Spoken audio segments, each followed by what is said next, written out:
रागिनी रागिनी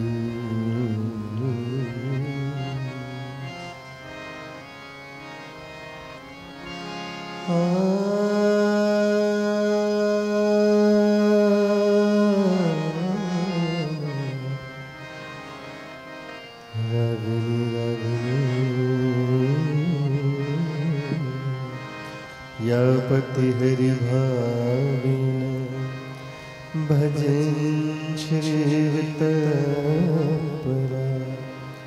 हर्यात्मना हरे लोके पत्याश्रीव मोदते रागिनी राग सम्रागी नाद पीयूष वर्षिणी अधरा से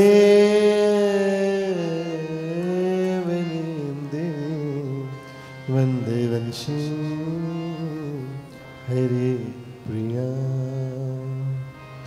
गुरुर्ब्रह्मा गुरुर्विष्णु गुरुर्देव महेश्वर गुरु साक्षात् परब्रह्म तस्मै श्री गुरवे नमः तस्मै श्री गुरवे नमः। पूर्ण परात्पर ब्रह्म सच्चिदानंद भगवान श्री राधा माधव एवं प्रेम रस पिपासुमान महानुभाव आप सभी का अभिनंदन करते हुए आज का सत्संग प्रारंभ करते हैं। थोड़ी देर नाम संकीर्तन एक बार मैं कहूँ, एक बार आप सभी लोग कहिएगा।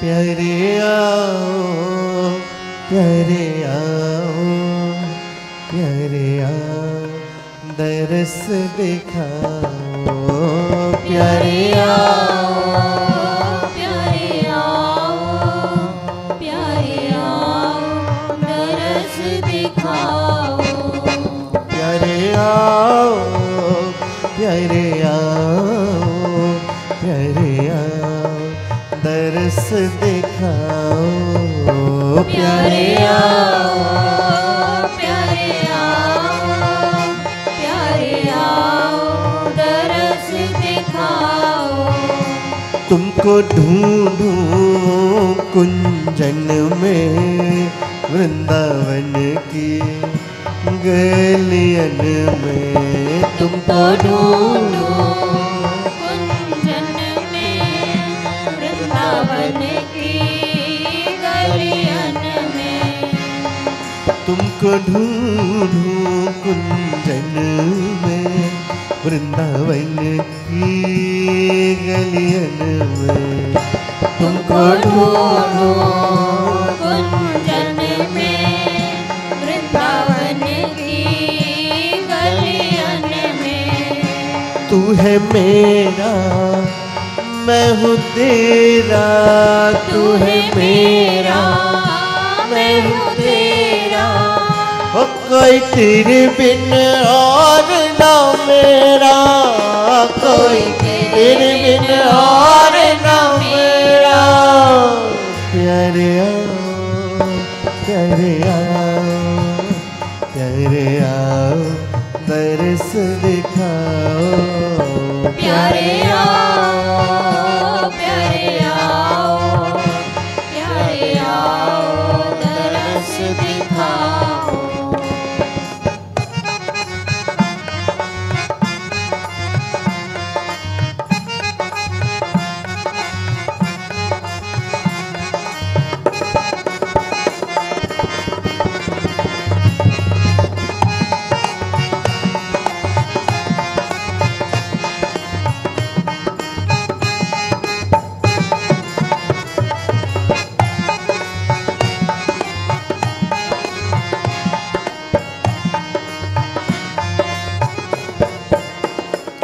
प्यारे आओ, प्यारे आओ, प्यारे आओ, दरस दिखाओ। प्यारे आओ, प्यारे आओ, प्यारे आओ, दरस दिखाओ।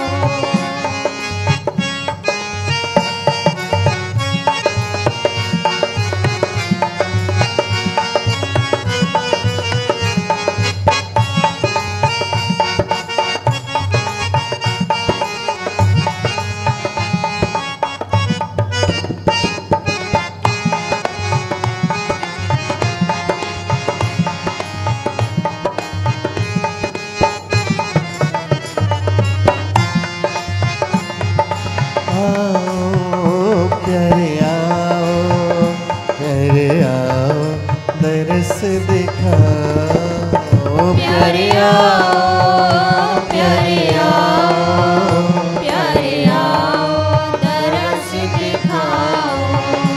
तुमको ढूंढूं कुंजन में, तुमको ढूंढूं गुंजन में, वृंदावन की गलियन में, वृंदावन की गलियन में। तुमको ढूंढूं कुंजन में, तुमको ढूंढूं गुंजन में, वृंदावन की गलियन में, वृंदावन की गलियन में। ओ तू है मेरा, मैं हूँ तेरा, तू है मेरा, मैं हूँ तेरा। ओ कोई तेरे बिन और ना मेरा, कोई तेरे बिन और ना मेरा। प्यारे आओ, प्यारे आओ, प्यारे आओ, दरस दिखाओ। प्यारे आओ, प्यारे आओ, प्यारे आओ, दरस दिखाओ। ओ प्यारे आओ, प्यारे आओ, प्यारे आओ, दरस दिखाओ। प्यारे आओ, प्यारे आओ, प्यारे आओ, दरस दिखाओ। ओ प्यारे आओ,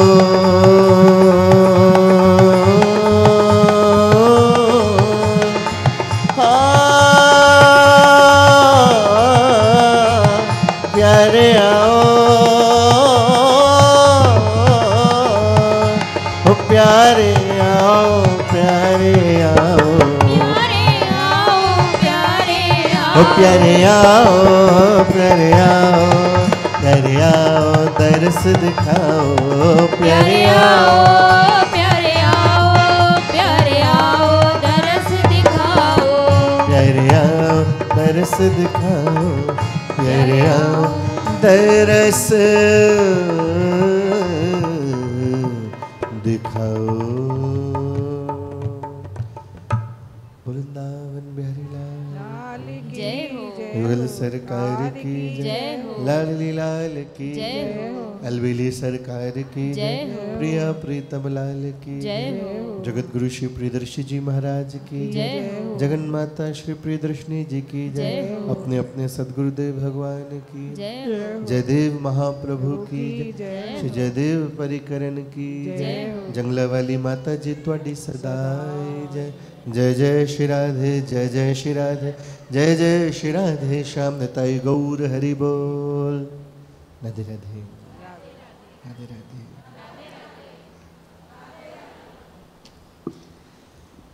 विगत दिनों से हम लोग श्री जयदेव महाप्रभु जी की परम सुंदर लीलाएं सुन रहे हैं। महापुरुष आते हैं और आकर के अपने जीवन से साधकों को शिक्षा देते हैं। बहुत सारी बातें ऐसी हैं जो हमारे समझ में आती हैं और उससे ज़्यादा बहुत ऐसी होती है जो समझ में नहीं आती। ये दोनों स्थिति तो फिर भी ठीक है, समझ में आ जाना बहुत अच्छी बात है, समझ में ना आ पाना कोई बात नहीं, चलो फिर समझा जा सकता है। खतरनाक स्थिति वो होती है जब उसमें हम बुद्धि लगा के तर्क वितर्क को तर्क करते हैं। ऐसा ही कुछ आज देखने को मिलेगा और यही आज देखने को मिल रहा है भारतवर्ष में कि जब जिस चीज़ का ज्ञान आपको होना चाहिए, जब उसका सही ज्ञान नहीं होता है तो उसके दुरुपयोग का, उसके परिणाम का जिम्मेदार भी कोई और होता है, हम लोग स्वयं होते हैं। ये सदा से देखने को आया है, आज भी यही देखने को मिल रहा है और आगे भी नहीं समझे तो ऐसा ही देखने को मिलेगा। इसलिए सावधान होना है और अब जागना है और ध्यान से। अब 2 ही दिन रह गए हैं, परसों से आपसे नहीं भुलवाएंगे, इसलिए 2 दिन अच्छे से ध्यान से सुने। राधे राधे। कहाँ चल रही थी बात? अभी शुरू नहीं हुई और शुरू करेंगे। जयदेव महाप्रभु जी जो हैं, कल हम लोगों ने उनकी लीला सुनी कि कैसे किस दुष्ट का संहार किया। नलिन नाम था उसका, लक्ष्मण सेन का साला, ये भी ठीक है। नलिन का जो जीवन आपने देखा, मानो भगवान ने इस लीला में इस बात पे अधिक जोर दिया कि हम लोगों को लगता है ऐसा कि भगवान कुछ नहीं कर रहा है। बात है आपके विश्वास की।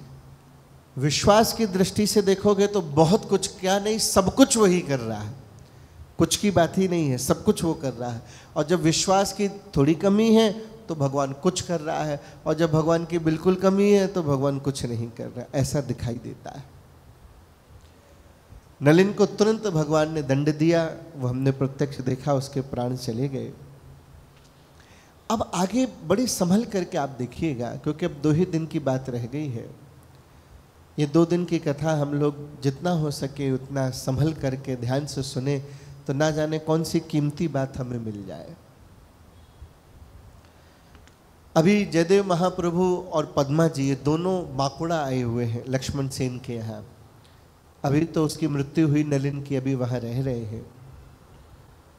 थोड़ा वातावरण शांत हुआ। कोई भी घटना, जब विशेष घटना जब होती है तो प्रायः उसके बाद उसका विश्लेषण होता है, उसके ऊपर चर्चा होती है, रिव्यूज़ होते हैं, डिबेट्स होती हैं, आपस में लोग बातें करते हैं। तो नगरवासी भी एक दूसरे से बात कर रहे हैं कि देखो भाई कैसा हुआ नलिन ने अपनी दुष्टता का परिणाम पाया। लेकिन उससे भी अच्छी बात ये हुई, हमारे यहाँ बड़ों ने कहा है कि अपराध करने से भी अधिक अपराध को क्षमा करने वाला बड़ा है। जो अपराध को क्षमा कर दे, क्षमा दान वाला, उसका भाव जो है अधिक माना गया है। पाप करने वाला तो दुष्ट है ही बेचारा, वो तो माया में फंसे ही है, उसकी गलती जैसी भी है। कल यही देखने को मिला कि प्रजा वर्ग ने उस नलिन के लिए उपाय किया कि इसकी आत्मा का कल्याण हो सके, भटके नहीं, दुर्दशा ना हो। जो उसको सजा मिलनी थी मिल गई। ये बहुत सुंदर बात है। आगे एक दिन की बात, महारानी श्री बल्लभा के संग पद्मा जी बैठी हैं। बल्लभा वही हैं नलिन की बहन, जिसका बड़ा झुकाव, अटैचमेंट, प्रेम अपने भाई से था। पद्मा जी के साथ बैठी हैं, बातचीत हो रही है। इतने में ही क्या हुआ, नलिन की विधवा वहां आई। नलिन की जो पत्नी थी, नलिन तो मर गया, उसकी पत्नी भी वहां आई। कई बार कुछ वाक्य जो हैं बड़ी बड़ी घटनाओं के कारण बन जाते हैं। द्रौपदी का एक वाक्य कह देना, अंधे की संतान अंधी, बहुत बड़ी लंबी चौड़ी बहस नहीं हुई, कोई झगड़ा नहीं हुआ द्रौपदी और दुर्योधन के बीच में। एक जरा सी लाइन, अंधे का संतान अंधा, लग गई। उसके बाद ऐसी बहुत सारी बातें कभी जीवन में, कई बार व्यक्ति तो सहज में ही बोल देता है, नॉर्मल वे में बोलता है, लेकिन सुनने वाला उसको बड़े दिल पे ले लेता है। और ये बात भी सत्य है कि जब तक कोई व्यक्ति किसी बात को अपने दिल पे ना ले तब तक वो बदलता भी नहीं है। जब तक कोई बात लग नहीं जाए तब तक वो उस पर काम भी नहीं करता। अभी तक हमें कोई बात लगी नहीं है, इसलिए उतनी तेजी से परिवर्तन नहीं दिख रहा। नलिन को देखते ही सहज रूप में पद्मा जी के मुख से निकल गया। उन्होंने बताया बल्लभा ने कि नलिन की पत्नी है। तो बल्लभा पद्मा जी के मुख से अचानक ऐसे ही निकल गया कि पै यह अबहू जी रही निर्वलंब निरुपाय। ये उसकी पत्नी होकर के इसका पति मर गया, ये अभी भी जिंदा है। अभी आज के समय में, आज के परिप्रेक्ष्य में ये बात जो है बहुत लोगों के गले के नीचे नहीं उतरेगी। और जो अधिक पढ़े लिख गए हैं, जिन्होंने अपने शास्त्रों और धर्म के विषय में नहीं जानते, उन्हें तो और अधिक बात चुभेगी। गले के नीचे निकलना तो बड़ी बात है, चुभेगी और कि बताओ ये हमारे शास्त्र ग्रंथों में क्या लिखा है, तो बहुत गलत बात है। उसको क्या जीने का अधिकार नहीं है? क्यों नहीं जीने का अधिकार है? पति मर गया तो क्या हुआ, अपना जीवन तो जिएगी। यहां लेकिन किसी भी बात के निर्णय पे पहुंचने से पहले चाहिए कि उस बात का पूरा ज्ञान होना। हमारे यहाँ संतों ने कहा कि तुरंत निर्णय नहीं लेना चाहिए। जब तक दोनों पक्षों की बात ना पता हो, पूरी बात ना पता हो, उस बात का कारण ना पता हो, तब तक किसी के प्रति राय नहीं बनानी चाहिए। पर यहां राय बन जाती है, इसलिए आज इस बात को पूरी तरह से समझें।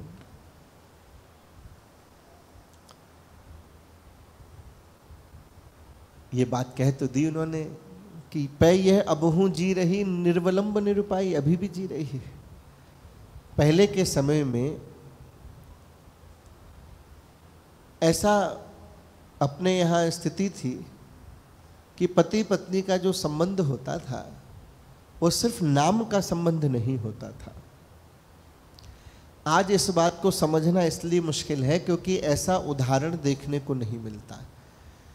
जो उदाहरण देखने को नहीं मिलता है उस बात पे विश्वास करना थोड़ा कठिन हो जाता है, और जिस बात का उदाहरण देखने को मिलता है उस बात पे विश्वास जल्दी हो जाता है।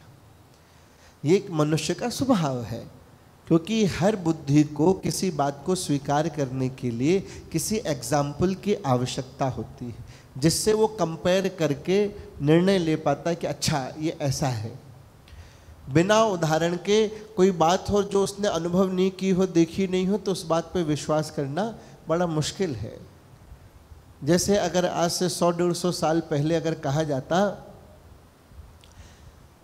कि बिना माचिस के भी कमरे में उजाला हो सकता है, यहाँ बैठे बैठे 1000 किलोमीटर दूर व्यक्ति से भी बात तुरंत के तुरंत की जा सकती है, तुरंत जवाब लिया जा सकता है, उसको देख करके बात की जा सकती है, किसी दूर होने वाली घटना को यहाँ बैठ करके देखा जा सकता है, तो ये सारी बात 150-200-300 साल पहले का व्यक्ति नहीं मान पाता। क्यों? क्योंकि उसके सामने ये चीज़ें थी ही नहीं। बिजली नहीं है, उसके सामने मोबाइल नहीं है, वीडियो कॉल आदि नहीं, तो उस चीज़ को विश्वास कैसे करता? कोई उदाहरण ही नहीं है उसके सामने। उसको लगता है कि ऐसा भी हो सकता है, हम नहीं मानते। पर आज के किसी बच्चे से कहोगे कि ऐसा हो सकता हो, कहेगा तुम क्या बता रहे हो, तो हम तो खुद ही जानते हैं, इसमें आप क्या बता रहे हो, क्योंकि उसने दिन भर में घर भर में चारों तरफ वो देख रहा है। इसलिए पहले के समय में जब स्त्री पुरुष पति पत्नी का जो संबंध होता था वो सिर्फ नाम का संबंध नहीं होता था, हृदय का, प्रेम का, सद्भाव का संबंध होता था। आज नाम का संबंध रह गया है, आपस में वो व्यवहार नहीं रह गया, वो प्रेम नहीं रह गया। कितनी बार तो घर में जब कोई मर जाता है, किसी का भाई, किसी का बेटा, किसी का बहन, किसी का कोई परिवार में रिश्तेदार कोई मर जाता है, तो कई बार तो ऐसी स्थिति हो जाती है कि उस व्यक्ति को उसके मरने पर रोना तक नहीं आता। वो तो समाज रिश्ते वालों को दिखाने के लिए कर लेता है। अब रोना ही नहीं आ रहा, कहाँ से आवे? प्रेम होवे तो उसके जाने का गम होवे, दुख होवे। जान के हैरानी होगी, आजकल किराए पे रोने वाले मिलते हैं। हाँ, कि घर वालों को तो रोना आ नहीं रहा, तो पैसे दे के बुलाए जाते कि तुम ही रो लो हमारे बदले का, कोई तो रोवे। रोना ही नहीं आ रहा, क्योंकि आपस में वो संबंध ही नहीं रहा, वो भाव ही जनरेट डेवलप नहीं हो पाया, तो उनको फर्क ही नहीं पड़ता है। एक दूसरे के साथ उतनी ट्यूनिंग, उतना स्नेह, उतना अपनत्व तो है ही नहीं। मजबूरी में रह रहे हैं, वो खुद ही दिल में दिलो चाहते हैं कि मरे तो छुट्टी होवे, प्रेम ही नहीं है। और पहले के समय में ऐसा होता था कि संबंध इतने गहरे होते थे कि सुनने मात्र से कितने ही अनेक ऐसे किस्से हुए कि जिसमें चाहे वो पुरुष हो चाहे स्त्री, उसके सुनते ही प्राण निकल जाते थे। ये तो अभी 500 वर्ष पहले तक, श्री चैतन्य महाप्रभु के जितने शिष्य हुए, जब महाप्रभु जी जगन्नाथ जी में समा गए श्री चैतन्य महाप्रभु, तो सुनते ही कितने ही भक्तों के तो प्राण उसी समय निकल गए कि हाय महाप्रभु जी चले गए, कि प्राण ही निकल गए। ये किस चीज की बात है? ये प्रेम संबंध आपका किस प्रकार का है, वो व्यक्ति बर्दाश्त ही नहीं कर सकता। तो पद्मा जी ने उस भाव में कहा कि अभी भी जीवित है, इसका पति मर गया। पर ये बात बल्लभा को अच्छी नहीं लगी। कैसे अच्छी लगेगी कि एक तो मेरा भाई मर गया है, ऊपर से उसकी बहू को सांत्वना देने की जगह, दिलासा देने की जगह उससे ये और कह रहे तू और जिंदा है। ये कैसी बात हुई? अपने को भी नहीं अभी भी हजम हो रही होगी ये बात। कैसे कैसे क्या बात है, बड़ी मुश्किल बात है। यहां ऐसा समझें, कभी भी सावधान, कभी भी जीवन में ग्रंथों को पढ़ते समय, सुनते समय कोई लीला ऐसी आए जो अपनी बुद्धि के समझ में ना आ रही हो, तो वहां तर्क वितर्क करने की जगह हाथ जोड़ के क्षमा मांग लेनी चाहिए। समझ लेना चाहिए कि भगवान कुछ होगा मेरी समझ से परे है, पर अगर ग्रंथ में लिखा है तो इसका मतलब वो सही ही है। उस दिन भी आपको बताया था कि हमारे यहाँ संतों ने कहा ग्रंथों का मत दुर्बल नहीं है, हमारी मति दुर्बल है। हम कैपेबल नहीं है उसे समझने के। इसका मतलब ये नहीं कि वो गलत है, हमारा हिसाब ऐसा है नाच ना जाने, आप तो जानते ही हैं। फिर तो अपने को ये लगता है कि हम नहीं जानते तो ग्रंथ में गलत लिखा है, ठीक नहीं किया पद्मा जी ने। नहीं, आगे समझ में आएगा आपको। पद्मा जी ने तो ऐसा कह दिया, बल्लभा को बड़ा बुरा लगा। अब वो रोने लग गई। अब उसके प्राण नहीं जा रहे, कैसे मरे वो? उसका भी तो प्रेम होना चाहिए। कैसे होगा प्रेम ऐसे व्यक्ति से जो दुष्चरितवान है, जिसने पूरे नगर को दुखी कर रखा है? ऐसे से उसका स्नेह कैसे होगा? अब नहीं निकल रहे प्राण, का करे? तो वो भी रो रही है कि बताओ अब मैं क्या करूं। बल्लभा को बड़ा दुख हुआ कि ऐसा कह दिया पद्मा जी ने। अब उनसे तो कुछ कह नहीं सकती, लेकिन उसके मन में ये बात लग गई कि अब इसका बदला जरूर लेना चाहिए। पद्मा जी ने ऐसा कैसे कह दिया? उसकी भाभी लगी ना, मेरी भाभी को, तो उसने अपनी दासी को बुलाया। अब देखो ये मन कितना षड्यंत्र रच देता है, सोच नहीं पाता क्या सही है, किसके प्रति कर रहा है। उसके गुरु परिवार है, उसकी गुरु माँ है जिसके प्रति वो सोच रही है। जयदेव महाप्रभु जी उस पूरे परिवार के गुरु हैं, आचार्य हैं, उनकी पत्नी है, गुरु माँ है, उनके प्रति भी मन खराब हो जा रहा है। कई बार बड़ों की बात नहीं समझ आने पे मन खराब हो जाता है। कैसी कमाल की बात है। अगर गुरुजन हमारे मन का कहें तो गुरुजी बहुत अच्छे हैं, गुरु माँ बहुत अच्छी है, हमारे गुरुजन बहुत अच्छे हैं। और अगर कोई ऐसी शिक्षा दे दे जो हमारे अनुकूल नहीं है, हमारे पक्ष की नहीं है, हमारे मन की नहीं है, ये बात इन्होंने ठीक नहीं करी। कितनी जल्दी इंसान पलट जाता है। राधे राधे, राधे राधे। कितनी जल्दी पलट जाता है। तो क्या किया बल्लभा ने? अपनी दासी को बुलाया और कहा देख, आजकल महाराज जो हैं श्री जयदेव महाप्रभु जी के साथ नित्य वाटिका में जाते हैं, वहीं स्नान ध्यान होता है, वहीं पे कई बार प्रसाद करते हैं और आते हैं। कल भी जो है, कल का कार्यक्रम ऐसा बन रहा है कि नित्य की तरह जयदेव महाप्रभु राजा के साथ, लक्ष्मण सेन के साथ बगीचे में जाएंगे और वहीं पे स्नान ध्यान होगा और वहीं पे भोजन का भी कल व्यवस्था है। और जब भोजन होगा वहाँ रहेंगे तो संकीर्तन भी होगा, सत्संग भी होगा। तो कल हो जाएगी देर उनको लौटने में, और ये बात अभी किसी को पता नहीं है कि देर होगी। तो कल सुन, कल जब मैं पद्मा जी के साथ बैठी रहूं और जब पद्मा जी मेरे से पूछें कि आज क्या बात है, जयदेव महाप्रभु आए नहीं थी, देर कैसे हो गई, तो उसने एक कान में बात बताई दासी के कि तू आकर के ये बात कह देना। कल जब पद्मा जी पूछें कि जयदेव जी को आने में देर कैसे हुई, तो तू आकर के ये बात कह देना जो मैं तुझे बता रही हूँ, इतना तेरा काम है, ध्यान से करना। ठीक है। और ऐसे ही किया गया। अगले दिन जो है महाप्रभु जी अपने लक्ष्मण सेन के साथ बगीचे में गए और वो तो कार्यक्रम था, वहीं प्रसादी थी, कीर्तन होना था। इधर जो निश्चित समय था उस पर जयदेव महाप्रभु आए नहीं और धीरे धीरे थोड़ी देर होने लगी। तो पद्मा जी ने पूछा कि अरे क्या बात है, आज जयदेव महाप्रभु आए नहीं। बल्लभा ने कहा आते होंगे, कहीं अटक गए होंगे। मुझे तो इस बात का डर है कि हमारे जो राजा हैं इनको जयदेव जी का संग बहुत अच्छा लगता है, ये नित्य सत्संग के लिए जाते हैं। मुझे तो इस बात का डर है कि कहीं राजा सब कुछ छोड़ छाड़ के वैरागी ना हो जाए। कैसा संसार है, अगर घर में से कोई व्यक्ति मंदिर ना जाए तो डांटता है कि यार कैसा नास्तिक आदमी, कभी मंदिर नहीं जाता, एक बार तो कम से कम चला जाया कर, कम से कम माथा ही टेका आया कर, प्रसाद ले आया कर। नहीं जाए तो डांटते हैं, अगर जाए सत्संग अच्छा लगने लग जाए, सुबह शाम जाने लगे तो डांट पड़ती है। अब जब देखो मंदिर में घुसा रहता है, घर का काम नहीं देखना है क्या? जाए तो मुसीबत, ना जाए तो करे क्या? नहीं जाता है तो लगता है नास्तिक हो जाएगा, ज़्यादा जाने लगता है तो लगता है बैरागी हो जाएगा, घर मकान छोड़ देगा क्या। रानी कह रही अच्छा तो बहुत लगता है, लेकिन मुझे ये भय लगता है कि राजा कहीं हम सबको छोड़ करके, राज्य छोड़ करके कहीं महाप्रभु जी के साथ ही ना हो ले। तो पद्मा जी ने कहा इससे अच्छी क्या बात होगी, जीवन का तो सार ही यही है, जीवन मिला ही भजन के लिए है। बल्लभा जी ने कहा कि पद्मा जी से अगर आज बहुत दिन हो गए आपसे कोई पद नहीं सुना, कोई पद आप सुनाएं तो बहुत बढ़िया, मेरे हृदय को शांति रहेगी। पद्मा जी ने कहा इस समय तो मुझे प्रभु का विरह सता रहा है, तो विरह का पद गा देती हूँ। विरह का पद उन्होंने गाया, कहाँ गए प्रियतम प्राणाधार, हे प्रियतम, हे मेरे प्राणों के आधार आप कहाँ गए, ऐसे करके उन्होंने पद सुनाया। यहाँ विरह में तो समय हो ही रहा था, महाप्रभु जी आए ना, इतने वो दासी आ गई। कौन सी वाली, जिसे पढ़ाया लिखाया था कल, वो आ गई।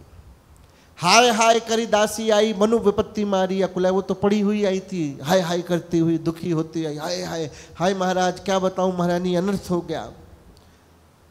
महारानी हो तो मरी, कसवे गई अनाथ, हाय हाय कैसो भयो सहसा वज्र निपात, हाय महारानी हम तो अनाथ हो गए, मैं तो मर गई, क्या करूं मैं, ऐसा लगता है ऐसे वज्र गिर गया हो। तो रानी ने कहा हुआ क्या, तू बताती क्यों नहीं है? बोले नहीं मेरी हिम्मत नहीं, मैं कैसे बताऊं। अरे बता तो सही क्या मुसीबत आई। तो उसने रोते रोते बताया, भगवान आज क्या बताए, महाराज के साथ जयदेव महाप्रभु गए थे बगीचे में उधर वन में, और वन में बाघ ने आकर के उनको खा लिया और उनके प्राण चले गए। किसके? जयदेव महाप्रभु के। दासी ने क्या कह दिया, बाघ ने, शेर ने महाप्रभु जी को खा लिया और उनके प्राण चले गए। जैसे ही पद्मा जी ने सुना, हाय क्या महाप्रभु को बाघ ने खा लिया, शेर ने खा लिया। पद्मा विलपत त्यागे प्राणा, महाप्रभु जी की याद करके पद्मा जी ने अपने प्राण त्याग दिए वहीं तुरंत सुनते। बल्लभा ने तो ये सोचा था कि ये मैं हंसी करूंगी, ये दासी आकर के कहेगी कि प्राण चले गए, ये थोड़ी बहुत देर रोएंगी और क्या होगा, और जब इनके प्राण नहीं निकलेंगे तो मैं कहूंगी देखा कल तो आप बड़ी कह रही थी कि ये इसकी नलिन की विधवा अभी तक जिंदा कैसे है, इसके प्राण नहीं गए, और खुद तो आप मरी नहीं। कहना बहुत आसान होता है, करने वाले के ऊपर होती है। कहने में, उपदेश देने में क्या है, दूसरे को ज्ञान देना बहुत सरल होता है, लेकिन जीवन में जब खुद के ऊपर आता है तो सारा ज्ञान बह जाता है। ये सब उसने सोच रखा था, लेकिन या तो सच में ही प्राण चले गए, ये तो उसकी कल्पना नहीं थी। अब उससे इस बात की चिंता हुई, एक तो इनके प्राण गए सो गए, अब वो आएंगे कौन, जयदेव जी भी आएंगे और इनके वो भी आएंगे, हाँ दोनों आएंगे। और जब दोनों आएंगे और ये नहीं आएंगी तो फिर क्या होगा, किसका? इस बल्लभा का थर थर कांपने लगी। झूठ में अधिक बल नहीं होता, झूठ कहते समय डर नहीं लगता, लेकिन जब सच दूर से आता हुआ दिखाई देता है तो फिर झूठ कांपने लगता है।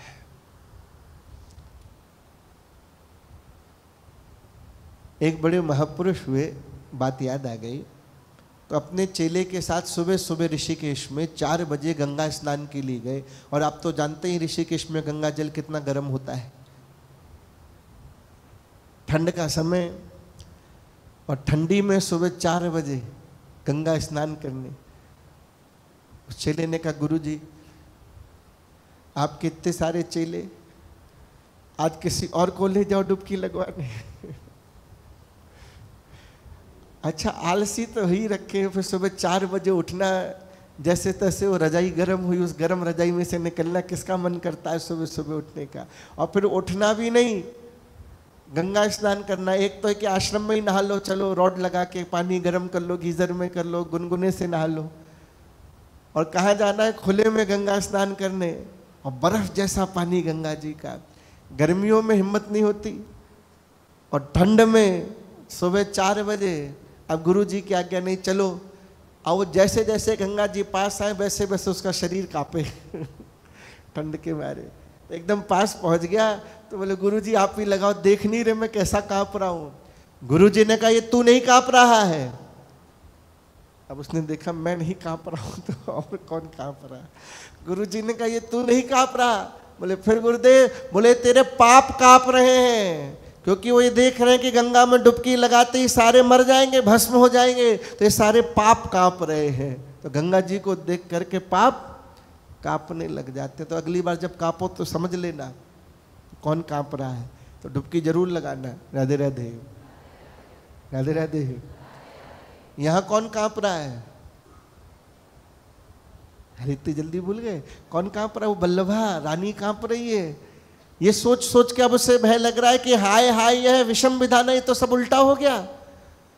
पद्मा बिनु किमी राखो प्राण, इनके तो प्राण चले गए, अब मेरे प्राणों का क्या होगा? दुनिया में किसी को तुम्हारी परवाह नहीं है, जब मुसीबत आती तो सबसे पहले अपनी परवाह होती है। बल्लभा को लग रहा अब मेरा क्या होगा, अब तो मेरा सारा भेद खुल जाएगा, सबको पता चल जाएगा, और फिर राजा मेरी क्या दशा करेगा। हाय अब नहीं समझ में आ रहा। उतनी देर में रासमणि आई। रासमणि पहली पत्नी है लक्ष्मण से, इनकी 2 पत्नियां हैं। ये रासमणि वो है जिसका पद्मा जी के प्रति बड़ा प्रेम भाव है, बड़ा आदर का भाव है। सबसे पहले पद्मा जी और इनका ही मिलन हुआ था, बड़ी जल्दी मित्रता हो गई थी। पद्मा जी के प्रति बड़ी श्रद्धा विश्वास है, बड़ा प्रेम है। और उसने जब देखा कि हाय पद्मा जी को क्या हुआ, तो वो जो रासमणि जो पहली पत्नी थी वो आई, वो मूर्छित होकर गिर गई। अब तो बल्लभा का और बीपी ऊपर नीचे हो गया। लो पहले एक ही थी, ये और चली गई। अब तो उसको समझ नहीं आया कि क्या करूं मैं। इधर दासी का भी जी घबराया कि रानी का तो जो होगा सो होगा, रानी तो फिर भी घरवाली है, मैं तो दासी हूँ, मेरे को तो प्राणी दंड देंगे, मेरे को तो मरवाई देगा राजा। आज तो मैं गई, अब कुछ नहीं होना। हाय हाय मोरी दशा ना जाने का होए, महारानी बल्लभा ने दीनो मोमती खोए। ये मैं कहाँ बल्लभा की बातों में आ गई। अच्छा खासा बताओ, हमारे यहाँ के गुरुदेव इतने बड़े संत, उनकी पत्नी पद्मा जी के साथ मैंने ऐसा किया। ये सब उधेड़ बुन में हो रही थी कि इतने में राजा आ गए। अब जैसे जैसे राजा पास आ रहे हैं वैसे वैसे बल्लभा की स्थिति, जैसे यहाँ सन्नाटा वैसे वहाँ एकदम सन्नाटा, आप अंदाजा लगा सकते हो। ऐसे ही जयदेव महाप्रभु जी भी आए, सब जगह जय जयकार होने लगी। अब सबकी तो जय निकल रही है, बल्लभा की नहीं निकल रही। जब बहुत अधिक पाप बढ़ जाते हैं तो हरि नाम भी नहीं निकलता। इसलिए जब बुलवाने पे भी ना निकले तो समझ लेना पाप बढ़ रहे हैं। इसलिए पूरी ताकत लगा के ज़रूर बोलना, सिर्फ कल तक नहीं, पूरे जीवन भर।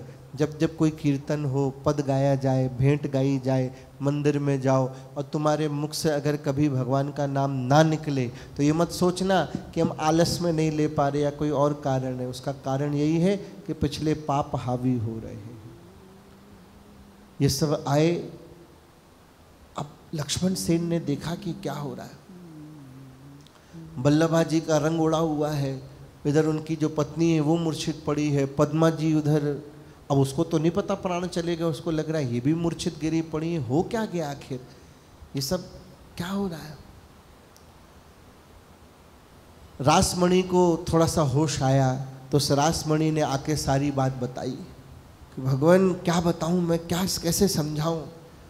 आप लोग चले गए तो पीछे से इन लोगों ने ऐसा किया, दासी ने आकर के कह दिया कि महाप्रभु को शेर ने खा लिया, और ये सुनते ही पद्मा जी के प्राण चले गए। बल्लभा ने आके अपना सारा अपराध स्वीकार कर लिया, मैं अपराधी हूँ, मैंने तो हंसी करी थी, मैंने तो मजाक किया था। कल पद्मा जी ने नलिन की पत्नी से ऐसा कह दिया था तो मेरे को बहुत बुरा लग गया था, तो मैंने बदला लेने के लिए हंसी मजाक में ऐसा कहा था कि जिससे मैं इनको कहूँ कि देखो ऐसी कोई बात नहीं, लेकिन तो सच में इनके प्राण चले गए। मैं नहीं जानती थी कि ऐसा होगा। देहु मोहि कोई दंड गोसाई, दंड बिना मोहि रहो न जाई। आप मुझे दंड देना चाहें तो दंड दे, मैं अपराधीन हूं। लक्ष्मण सेन ने कहा दासी को फांसी मिले। क्रोध में आ गए लक्ष्मण, इस दासी को तो तुरंत फांसी पर चढ़ाया जाए, इसने ऐसा अपराध किया।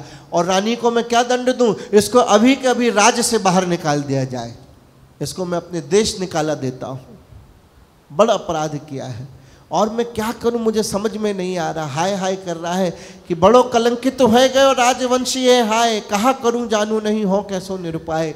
राजा कह रहा है आज तो मेरा राजवंश कलंकित हो गया कि मेरे राज्य में मेरे ही गुरुजनों के साथ, मेरे गुरु माँ के साथ ऐसा मेरे ही घर वालों ने किया। बताओ मैं क्या करूं, समझ में नहीं आ रहा, क्या पश्चाताप करूं।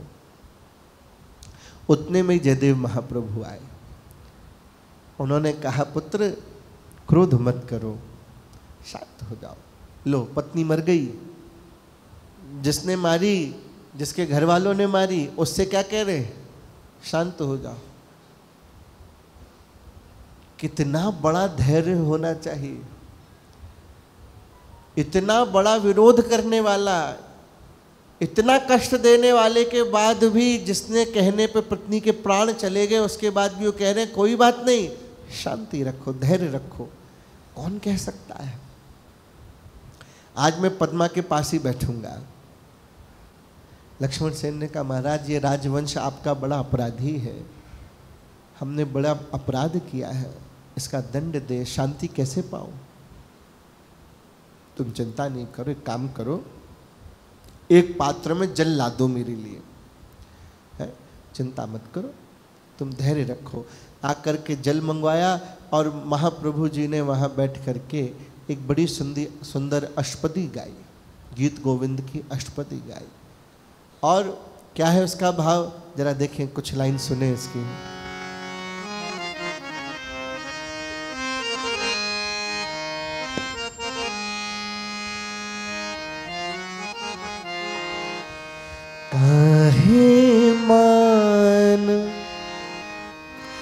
काहे मान कियो माननी, काहे मान कियो माननी, काहे मान कियो माननी, काहे मान कियो माननी,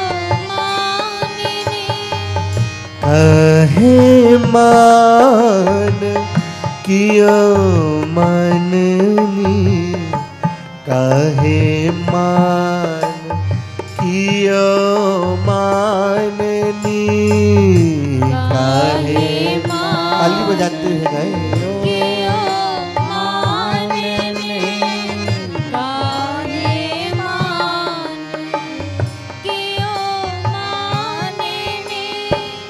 कोमत नील कमल लोचन किमी, कोमल नील कमल लोचन किमी, बनन रूप दियो मननी, बनन रूप दियो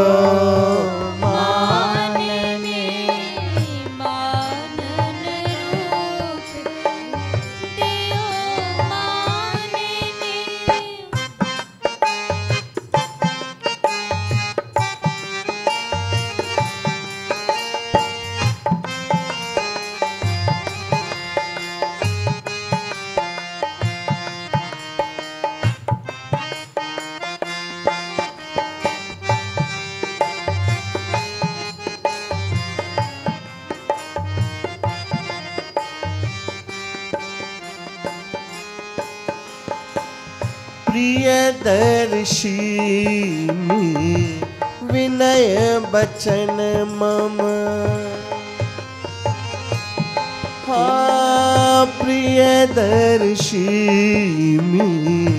विनय बचन मम, प्रिय कान करियो माननी, काहे मान कियो माननी, काहे मान कियो माननी, काहे मान, काहे मान, काहे मान।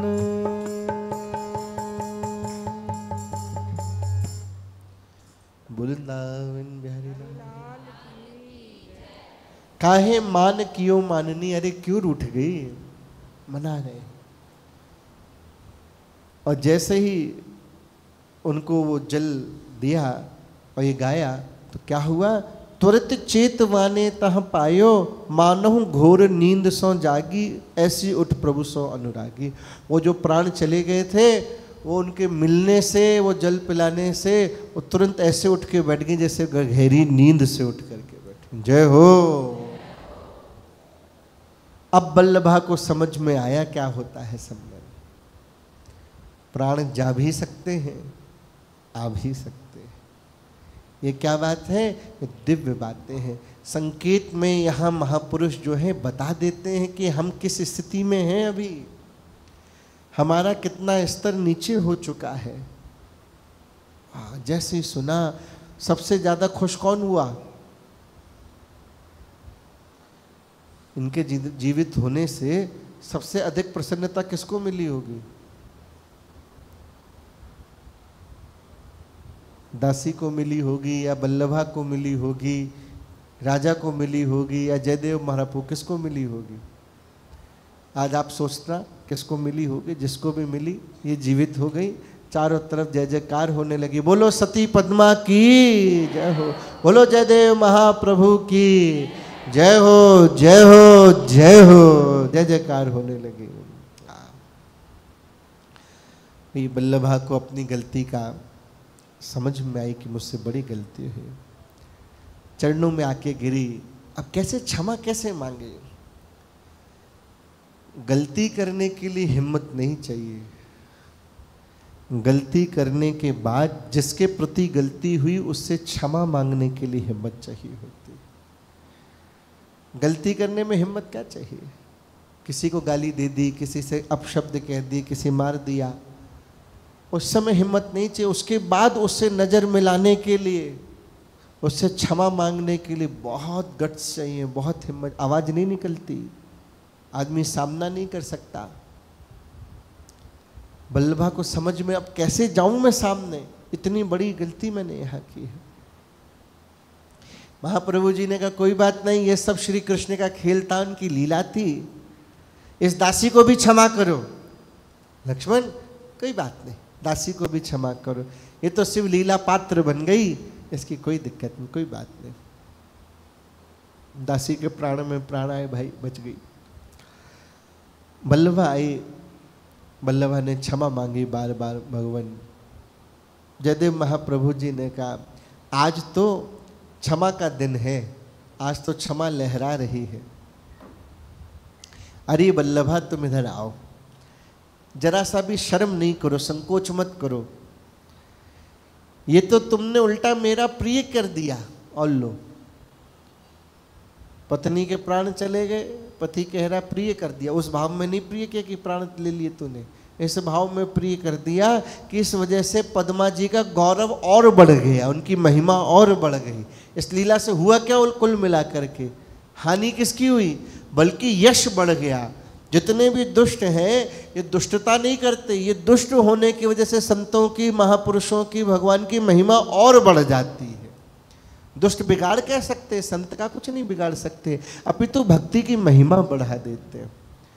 जयदेव महाप्रभु कह रहे हैं बतमा कोई भी गौरव दीन, इस प्रकार तो उसकी महिमा बढ़ी, गौरव बढ़ गया। जग संसार के बीच में इनकी महिमा प्रकट हुई है। पद्मा जी के गुण प्रकट हुए, नारियों के बीच में एक आदर्श प्रकट हुआ कि नारी को कैसा होना चाहिए, पद्मा जी जैसा इतना पतिव्रत धर्म के प्रति उसकी निष्ठा होनी चाहिए। पर कहाँ देखने को मिलेगी, पुराने समय की बात है। लक्ष्मण को बुला करके उन्होंने कहा तुम भी मन में खेद मत करो, जो तुम सोच रहे हो राजवंश में कलंक लगा, कोई कलंक नहीं है। पद्मा और मेरा तो नित्य स्वरूप है, इसको कौन मार सकता है। यह ने कहूँ अल्पज्ञ नहीं, मोर मनोरथ जानत रहे, मर्यो नाय हो यह सब जाने, तो हूँ प्रेम तत्व पहचाने। इसमें मुझ में भेद नहीं है। जब दासी ने इससे आके कहा तो राजन ये जानती थी कि मैं मरा नहीं हूं, हैं? फिर बोले प्रेम की महिमा प्रकट करी कि जो प्रेमी है वो क्षण का भी विरह बर्दाश्त नहीं कर सकता। उसके लिए तो ये सूचना ही पर्याप्त है, उसके लिए तो सूचना ही प्राणघातक है। किसी के प्राण लेने के लिए जरूरी नहीं है कि किसी हथियार से या किसी वस्तु से उसकी हत्या ही की जाए। बहुत सारी ऐसी चीजें जिससे उसकी हत्या हो जाती है। और आजकल तो हम लोग दिन में अनेकों हत्याएं करते हैं। अपन सबके सब नित्य में कई हत्याएं करते हैं और जानते भी नहीं कि कितने बड़े हत्यारे हैं। महाभारत में अर्जुन ने प्रतिज्ञा ले रखी थी कि अगर कोई मेरे गांडीव को, गांडीव किसका नाम है? अर्जुन के धनुष का नाम, क्या नाम है उसका? गांडीव। अगर कभी कोई जीवन में मेरे गांडीव के प्रति कोई अपशब्द कहेगा तो मैं उसके प्राण ले लूंगा, प्रतिज्ञा है गांडीव के प्रति। एक दिन क्या हुआ, महाभारत के युद्ध में भैया युधिष्ठिर जो है ऐसे युद्ध में फंस गए, ऐसे चोटिल हो गए कि क्रोध में उनके मुंह से निकल गया कि अर्जुन के गांडीव पे धिक्कार है। क्या फायदा तेरे गांडीव का, मेरी सुरक्षा ही नहीं कर पाए। किसके प्रति शब्द निकल गए? गांडीव के प्रति। अर्जुन ने क्या ले रखी? प्रतिज्ञा कि जो मेरे गांडीव के प्रति कुछ कहेगा उसके मैं प्राण ले लूंगा। अब का हो गए, अब अपने बड़े भैया के प्राण कैसे ले लेवे? कौरव दल में अब ये बात पहुंच जाए तो सब खुश कि आज तो युद्ध हम जीत ही जाएंगे। या तो अर्जुन बड़े भाई के प्राण लेगा तो हम जीत जाएंगे, राजा ही मर गया तो फिर कैसा युद्ध। और या फिर अपने प्राण देगा, प्रतिज्ञा लिए पूरी नहीं करेगा तो अपने प्राण देगा। अच्छा हुआ कि हम लोग उस समय नहीं थे। अपन होते तो क्या कहते? अर्जुन कहते छोड़ ना यार, ऐसी तो प्रतिज्ञा लेते रहते, कोई बात नहीं, चल युद्ध पे ध्यान दे, कोई बात नहीं। पर नहीं, पहले के लोग पक्के होते थे, कह दिया तो कह दिया। अपन लोग उससे पूछते किसी के सामने प्रतिज्ञा ली? नहीं। तो बोले फिर क्या बात है, चल, जब कोई जानता ही नहीं तो वो क्या लेना देना है। अपन लोग ऐसी प्रतिज्ञा, अपना उदाहरण देते, हम तो दिन में 10 बार प्रतिज्ञा लेते रहते कि आज इतनी माला करेंगे, प्रतिज्ञा है हमारी, आज कथा को ध्यान से सुनेंगे, जरूर एक बात जीवन में उतारेंगे, आज बिल्कुल नहीं सोएंगे। फिर देखो कुछ होता है, क्या बात है, राधे राधे। देखो फिर भी नहीं बोल पाते अपन, कुछ बिगड़ा? नहीं बिगड़ा, क्या दिक्कत? तू एक प्रतिज्ञा छोड़ दे। राधे राधे। आपने कौन सी वाली प्रतिज्ञा ली? बोलने वाली, नहीं बोलने वाली? बोलने वाली। जरा बोल के बता दो, राधे राधे। कहाँ थी कथा? अर्जुन ने प्रतिज्ञा ले रखी है कि जो मेरे गांडीव के प्रति अपशब्द कहेगा मैं प्राण ले लूंगा। अब समझ में नहीं आया तो भगवान कृष्ण के पास आया, बोले भगवान बड़ी मुसीबत में फंस गया, क्या बात है? बोले मैंने प्रतिज्ञा ली थी कि बड़े भैया ये गांडीव के प्रति कोई कुछ कहेगा तो मैं प्राण ले लूंगा, और बड़े भैया ने आज कह दिया।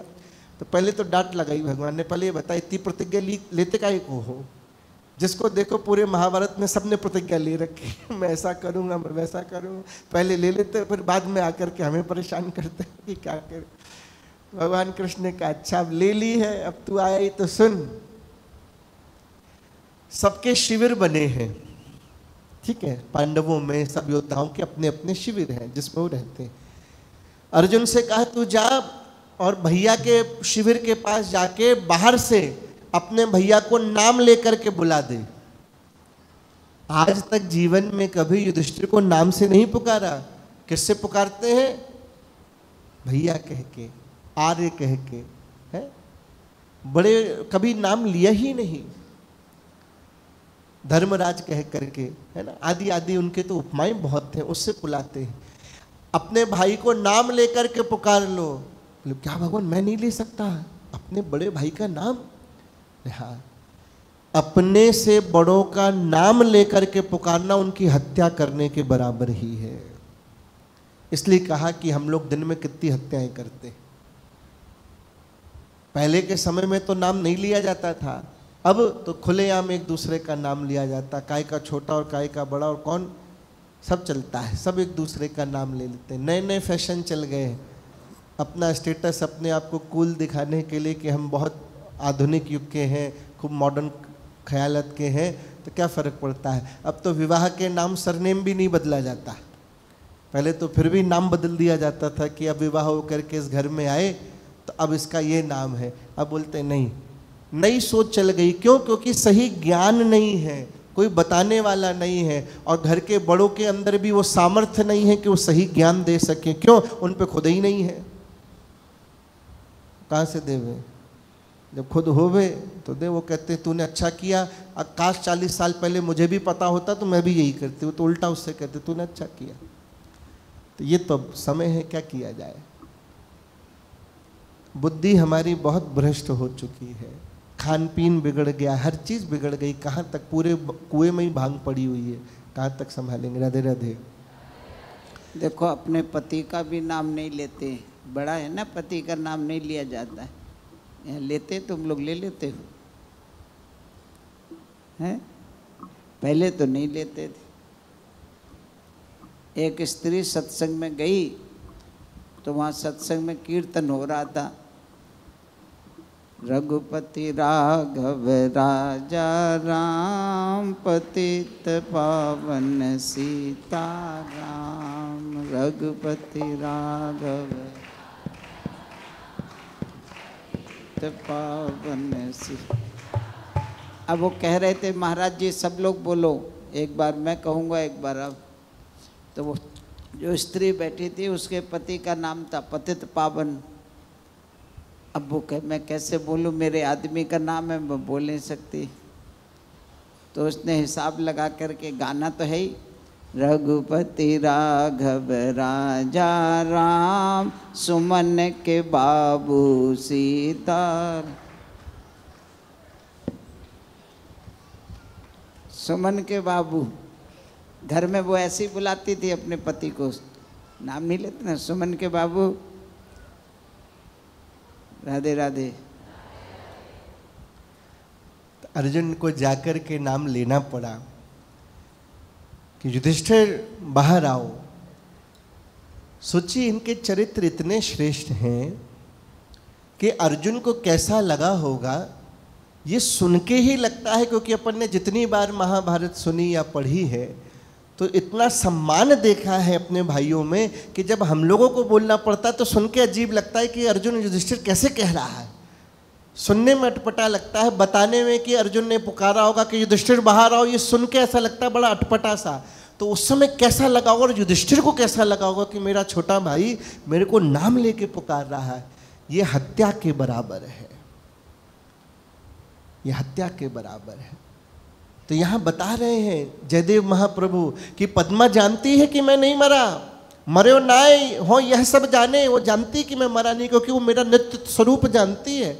उसे मेरा स्वरूप पता है कि मैं ऐसे बाघ वाघ मुझे नहीं खा सकता। मेरा स्वरूप क्या है, हम दोनों एक तत्व हैं। लेकिन ये प्रेम की महिमा प्रकट करने के लिए, प्रेम तत्व को पहचानने के लिए, इस बल्लभा के मन में जो भाव था उसको समझाने के लिए कि प्रेम कितना निर्मल और दिव्य होता है, जो इन सबके मन में धारणा होती है ना कि ये ऐसे ही साधारण व्यक्ति हैं। आज हमारे समाज में संतों को कोई विशेष सम्मान हर कोई नहीं दे पाता। कईयों को तो लगता है सारे ग्रंथ ऐसे ही हैं, सब ऐसे ही लिख दिए गए, ऐसे ही तीर्थ बना दिए, ऐसे ही सब गुरुजन होते हैं। तो यहाँ ये दिखाने के लिए कि प्रेम तत्व कितना महान निर्मल होता है, उसने लीला करके बताया। प्राण चले गए उसके। यासो या विधि लीलन कीनी, जय जयकार सबन कर चीनी। बोल सती पद्मा की जय जय, जो बोले सो होवे निर्भय। ऐसा कह के बताया कि हमारा एक ही तत्व है। ऐसा वहाँ पे महाप्रभु जी ने वहाँ लीला करी, बल्लभा को सांत्वना दी, बल्लभा थोड़ी स्वस्थ हुई। उसके होने के बाद जयदेव महाप्रभु जी ने कहा अब हम किंदु बिल्व वाटिका में वापिस जाते हैं। पद्मा जी के साथ जयदेव महाप्रभु जी पुनः वहाँ आए। किंदु बिल्व आने पे महाप्रभु जी का नियम है, पहले भी आपने सुना होगा कि महाप्रभु जी किंदु बिल्व वाटिका से 18 कोस दूर गंगा स्नान करने जाते और गंगा स्नान करके आते। कई बार सब लोग निवेदन करते भगवान यहीं स्नान कर लें, इतनी दूर आपको जाना होता है? आपका नियम है। रोहिणी जी ने कहा हम और पराशर जो है हम चले जाएंगे स्नान करके आ जाए, आप यहीं नहीं मानते। तो गए। इस बार जब जयदेव महाप्रभु जी गंगा स्नान के लिए गए हैं, साथ में सारा भक्त समाज गया है और वहाँ जाकर के सबने मिल के गंगा जी की स्तुति करी, प्रार्थना करी, उनकी जय जयकार करी। बोलो गंगा मैया की जय। अगर विश्वास हो, पूर्ण निष्ठा हो, क्या महत्व है? गंगे तव दर्शनार्थ मुक्ति ही। डुबकी लगाने की आवश्यकता ही नहीं, कुछ ना करे, कोई देख करके सिर्फ प्रणाम कर ले, दर्शन कर ले सिर्फ गंगा जी के, तो गंगा जी के दर्शनों का ये फल है कि गंगे तव दर्शनार्थ मुक्ति, दर्शन से मुक्ति, दर्शन करने का ये फल है गंगा जी का। लेकिन किसके लिए? लाखों लोग देख रहे हैं, लाखों लोग डुबकी लगा रहे हैं। एक व्यक्ति ऋषिकेश में सुबह दोपहर शाम गंगा जी में 700 डुबकी लगाते। 700 डुबकी सुबह, 700 डुबकी दोपहर, 700 डुबकी शाम को। कितनी हो गई? 2100। 2100 डुबकी लगाता। गिनने वाला थक जावे और लगा हुआ डुबकी लगाने। कई लोगों के नियम है स्नान के, सबके लोगों के नियम है। पर अब क्या हो गया? अब हम तीर्थ में तीर्थ की भावना से नहीं, तीर्थ में पर्यटन की भावना से, घूमने की भावना से जाते हैं। और कहते भी तो यही है, हम घूम आए। पहले जाते थे तो क्या करके आते थे? दर्शन करके आते थे। अब कहते हैं हम कहाँ जा रहे हैं? अब घूमने जा रहे हैं। अब हम लोग ऋषिकेश घूमने जा रहे हैं, वृंदावन घूमने जा रहे हैं, अयोध्या जी घूमने जा रहे हैं। घूमने नहीं जाना है, क्या करने जाना है? दर्शन करने जाना है। गंगा यमुना आदि ये सब साधारण जल के सूत्र नहीं है, ये देव नदियाँ हैं। ये हमारे तुम्हारे कल्याण के लिए, उस भावना से उनके दर्शन करने हैं। अगर सच में उस विश्वास और धारणा से दर्शन करोगे तो आपको भी वही फल मिलेगा जो गंगा दर्शन का फल होता है। जब जयदेव महाप्रभु जी ने उनकी स्तुति प्रार्थना सब आदि करी, तो आज गंगा जी ने जब उनके पूजन से प्रसन्न होकर गंगा जी प्रकट हो गई। बोलो गंगा मैया की जय हो। गंगा जी प्रकट हो गई। हो गंगा जयदेव दयाला, तुम मम दर्शन पाओ कृपाला, तुम्हें जान प्रिय कृष्ण स्वरूपा, अटल भगति लखी प्रकट अनूपा। हे जयदेव, हम आपके स्वरूप को जानते हैं, आप श्री कृष्ण की ही वंशी अली हो, उन्हीं का स्वरूप हो। आपको देख करके मुझे परम आनंद मिला है। आप भक्तों का हित करने आए हैं। उन प्रसन्नता हित इत आए हुए, अस्वस्थ आए संग नाहे। आप अपने भक्तों की प्रसन्नता के लिए आए और इसलिए उनके साथ रह के आपने स्नान किया। आपका नित्य गंगा स्नान का नियम है, इसलिए इस नियम से आपने मुझे अपना ऋणिया कर लिया है। इसलिए हे जयदेव, अब कल से आपको आने की आवश्यकता नहीं। आप जिस किंदु बिल्व में रहते हैं वहाँ अजया नदी है, वहाँ अजया नदी हुआ करती थी। ये जो अजया नदी है, उस अजया नदी में कल से मैं वहीं पे उपस्थित हो जाऊंगी और मेरे उसमें उपस्थित होने से अजया नदी का जो जल है वो और निर्मल हो जाएगा और उसमें सफ़ेद कमल खिल जाएंगे। तो तुम समझ जाना कि मेरा आना हो गया है, तो तुम्हें पता चल जाएगा। ऐसा आशीर्वाद दिया। तुम तहाँ ही स्नान करी अपनो नियम निभाओ, वा दिन को उत्सव दिवस तुम प्रतिवर्ष मनाओ। और तुमको कल से अब आना नहीं होगा, तुम वहीं स्नान करके अपना नियम निभाना। और जिस दिन हम वहाँ आए उस दिन का उत्सव आप नित्य हर वर्ष मना सकते हैं। सबने दर्शन किए और भक्त वृंद ने बड़ा सुंदर कीर्तन गाया। जरा 2 मिनट अपन भी गाए। सभी लोग प्रेम से ताली बजा करके गाए और बड़ा सीधा सा कीर्तन है।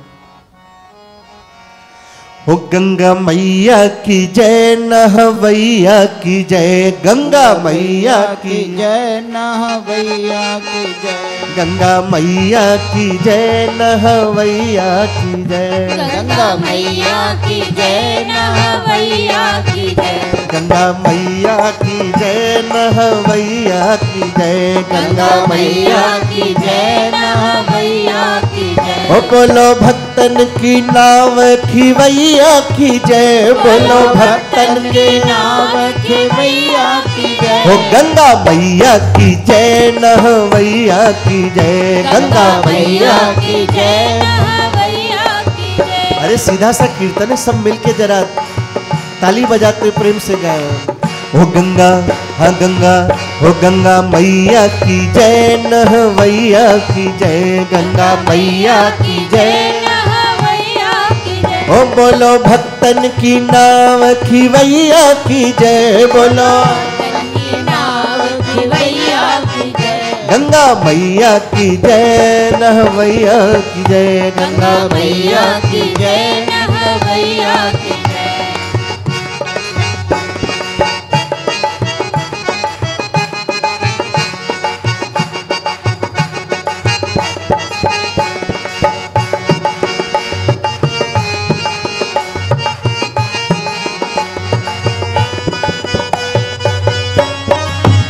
प्यारी भक्तन प्रतिपाल गंगा मैया विशाल, भक्तन प्रतिपाल गंगा मैया विशाल, प्यारी भक्तन प्रतिपाल गंगा मैया विशाल, कैसी है के निहाल कियो कैसो अभय, कैसी है के निहाल कियो कैसो अभय, गंगा मैया की जय, नहवैया की जय, गंगा मैया की जय, नहवैया की जय। बोलो भक्तन की नाव खिवैया की जय, बोलो भक्तन की नाव खिवैया की जय, गंगा मैया की जय, नहवैया की जय, गंगा मैया की जय, नहवैया की ओ जय। बोलो भक्तन की नाव खिवैया की जय, बोलो भक्तन की नाव खिवैया की जय, गंगा मैया की जय, नहवैया की जय, गंगा मैया की जय, नहवैया की जय। नहवैया की जय, नहवैया की जय, गंगा मैया की जय। बोलो श्री गंगे मैया की जय हो, जयदेव महाप्रभु की जय हो, जय जयकार हुई, गंगा जी ने दर्शन दिया। ये सब हो रहा है कहाँ? किंदु बिल्व वाटिका में। इधर बाकुड़ा में आते हैं। बाकुड़ा वो जगह जहाँ लक्ष्मण सेन राजा है। इनके 3 पुत्र हैं। 3 पुत्रों में से 2 पुत्र जो हैं वो युद्ध में मारे गए बेचारे। एक पुत्र बचा और वो भी इतना अधिक बीमार हो गया, इतना अधिक बीमार हो गया कि उस किसी भी उपचार से ठीक ही नहीं हो रहा। हम सबकी आसक्ति इन्हीं सब जगहों पे तो फंसी है, पति में, पत्नी में, बच्चों में है। जरा सा किसी के ऊपर कुछ आफत आती है, अपन हाय हाय करने लग जाए, सारी भक्ति 2 मिनट में साइड में हो जाती है। भक्ति कब तक चल रही है? जब तक कोई आफत नहीं आई तब तक निष्काम भक्ति चल रही है। और जैसे ही कुछ मुसीबत आ गई, जैसे ही कोई बात बनी, वैसे ही क्या हुआ, सब भक्ति इधर हो जाती, तुरंत कामना जाग जाती है।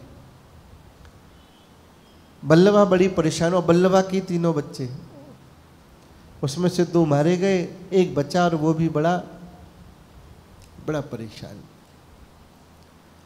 एक दिन वो दोनों बात कर रहे थे, लक्ष्मण और बल्लभा। बल्लभा ने कहा, स्वामी 3 पुत्र प्रिय हमने जाए, 3 पुत्र हमारे हुए, 3 में से 2 तो वीर भूमि वीर गति को प्राप्त हो गए। ऐसा करके उन्होंने राजवंश की मर्यादा ही बढ़ाई। कोई बात नहीं, वीर तो युद्ध भूमि में प्राण त्याग देते तो गौरव की बात है। अरु तीजो अस्वस्थ है रहो श्वास गिनी है, और तीसरा इतना अस्वस्थ है कि आखिरी श्वास गिन रहा है। उसका बड़ा उपचार कराया, बड़े बड़े वैद्य बुलाए, सब किया, लेकिन वो ठीक नहीं हो पा रहा। इसलिए भगवान मैं बहुत परेशान हूँ, बड़ी चिंता में हूँ, क्या करूँ। लक्ष्मण ने कहा चिंता मत करो, उसका उपचार चल रहा है। वो अवश्य सुस्त हो जाएगा। हर प्रकार से कोशिश की जा रही है। मंत्री जा रहे हैं दूर दूर, और जहाँ से भी सुनते हैं कहीं बहुत उत्तम वैद्य है, उसको बुलाया जा रहा। उत्तम वैद्य न रहे बुलाई, बड़े से बड़े वैद्य को बुला रहे हैं, बाहर से भी बुलाया जा रहा है। और फिर महाप्रभु जी का तो अपने ऊपर कृपा है ही, उनका वरदहस्त है, तो चिंता मत कर। बल्लभा ने डरते हुए कहा, भगवान मैं एक बात कहना चाहती हूँ। देखो यह उदाहरण है, सावधान रहे अब थोड़ा। ये बहुत सेंसिटिव सब्जेक्ट है जो अब आ रहा है, इसलिए अपनी अपनी गर्दन संभाल करके ध्यान से सुने। राधे राधे।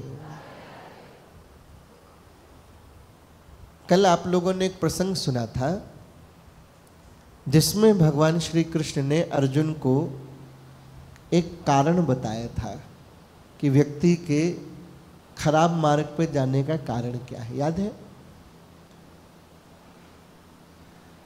कारण बताई थी कामना।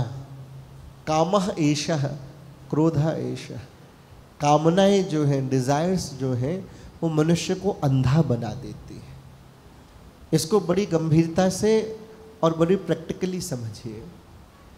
एक व्यक्ति का 10 करोड़ का काम है, कोई बड़े दिनों से अटका हुआ है और उसकी वजह से उसका सारे काम फंस रहे हैं, काम चल नहीं रहा।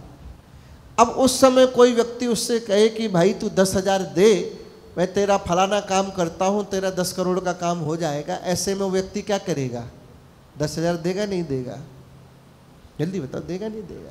दे देगा। क्यों? उसको दिख रहा है 10,000 देने से अगर मेरा 10 करोड़ का काम होता है तो ले ले भाई, कोई बात नहीं है, इस काम को निपटाने पे लाखों तो मैंने पहले ही लगा रखे हैं, तो और ले लेगा तो क्या दिक्कत है। उसी प्रकार से जब घर में जब कोई बहुत अधिक बीमार हो जाता है और कोई बहुत प्रिय हो, और जब उसका हम इलाज करा रहे होते हैं, और जब कोई कहे कि फलाने शहर में एक बहुत अच्छा डॉक्टर है, तो अपन क्या कहते हैं? वहाँ ले जाते हैं कि चल भाई वहाँ दिखा लेते हैं। कोई वहाँ से भी नहीं बना, अरे उस शहर में भी कोई बहुत बढ़िया वैद्य है, वैद्य को भी दिखा लो। कोई कहता है वहाँ का हकीम बहुत अच्छा है, वहाँ ले जाओ। अरे वहाँ कोई झाड़ा लगाने वाला बहुत अच्छा, हम वहाँ ले जाते हैं। जहाँ जो कहता है वो हम सब करने के लिए तैयार हो जाते। कारण क्या है सब करने का? कामना। कामना क्या? ये ठीक हो जाए। इसको ठीक करने के लिए जो कुछ करना है वो करने के लिए तैयार है। और ऐसे में कहीं अगर वो गलत लोगों के चंगुल में फंस गया और कोई उसको गलत बात बता दे कि ऐसा गलत काम करने से भी तेरे घर में सब चीज़ ठीक हो जाएगा, तो लोग उसकी भी बातों में आ जाते हैं, जिसकी वजह से लोग अपने धर्म के ऊपर उंगलियां उठाते हैं। क्या है?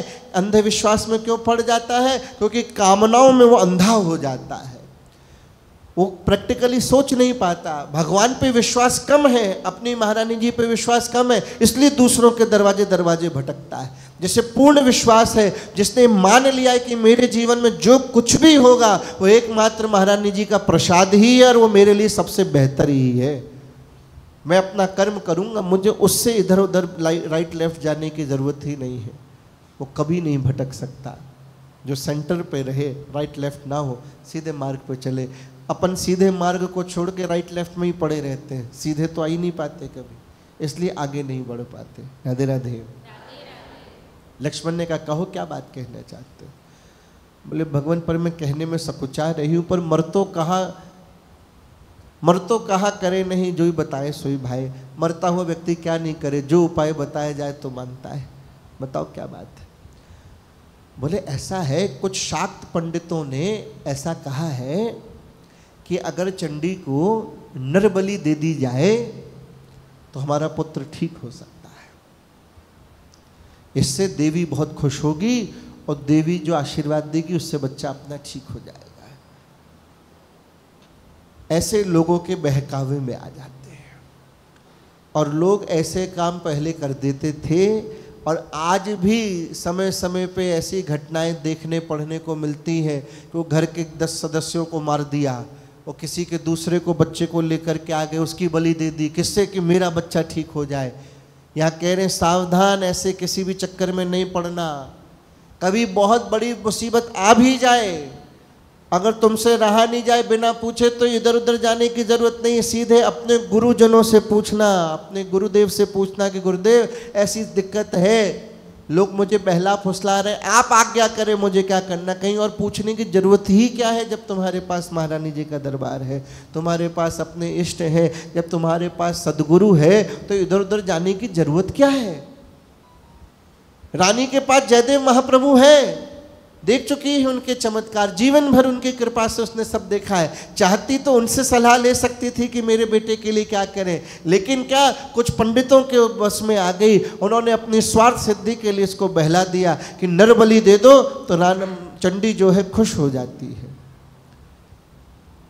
अब लक्ष्मण सेन ऐसे धर्म संकट में पड़ गया कि हे भगवान, अब ये कौन सी लीला हो रही है।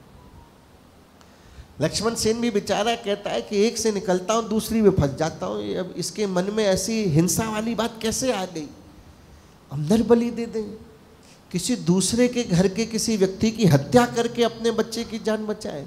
इसके समझ में नहीं आ रहा क्या किया जाए क्या नहीं किया जाए। कई बार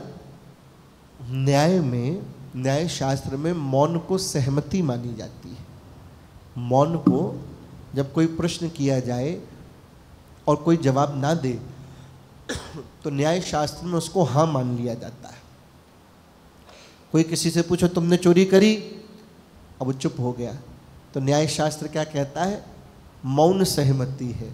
नहीं की होगी तो कहेगा ना नहीं नहीं मैंने नहीं करी, तो मौन कई बार समर्थन मान लिया जाता है।